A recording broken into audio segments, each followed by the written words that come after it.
pendant plus de 40 ans, de m'affranchir de ces entraves pour mettre au jour une vérité dissimulée, occultée, censurée. C'est à la fois en tant qu'acteur et témoin que j'ai décidé de raconter cette histoire. Prologue. Mardi 30 octobre 1979. En même temps que la France entière, j'apprends le suicide de Robert Boulin, ministre du Travail, découvert noyé dans un étang de la forêt de Rambouillet. Les Français sont sidérés. Robert Boulin est un homme politique apprécié. Comme le répètent les médias, il détient le record de longévité ministérielle sous la Ve République. Il a été nommé pour la première fois ministre en 1961 par le général de Gaulle. Il serait même pressenti pour remplacer Raymond Barre comme Premier ministre. L'émotion est grande. Tous s'interrogent sur ses motivations. Pendant 24 heures, des hommes politiques s'expriment, tour à tour, imputant à certains organes de presse la responsabilité de ce décès. Les réactions sont vives. Le Premier ministre Raymond Barre déclare « Je vous demande de méditer sur ce que peuvent être les conséquences de certaines ignominies et d'une grande bassesse. » Georges Marchais renchérit « Quels que soient les griefs que l'on peut éventuellement faire à un homme public, rien ne saurait justifier la campagne de discrédit personnel, campagne nourrie d'affirmations sans preuve, d'allusions perfides, de manifestations de faits déformés ou grossis, quand ce n'est pas de la falsification, du mensonge et de la haine. » Je suis touché et troublé. Je ne connais pas personnellement Robert Boulin, mais je fais inévitablement le lien entre cette fin tragique et l'instruction que je mène depuis plusieurs mois sur un dossier immobilier dans lequel le ministre est cité. Cette affaire a été révélée récemment par la presse. Mais comment concevoir que cet homme se soit donné la mort pour l'achat d'un terrain ?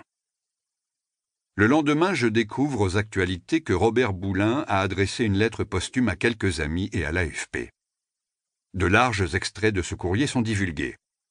« Messieurs, écrit-il, j'ai décidé de mettre fin à mes jours.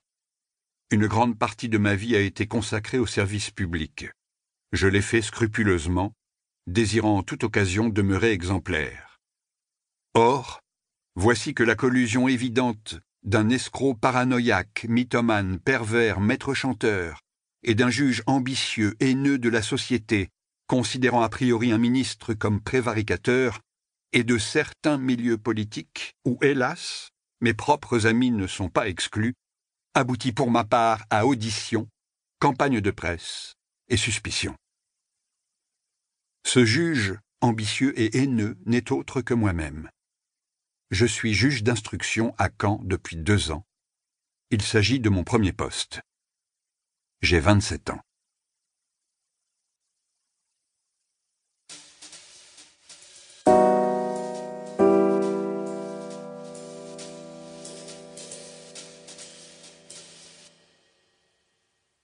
Chapitre 1er.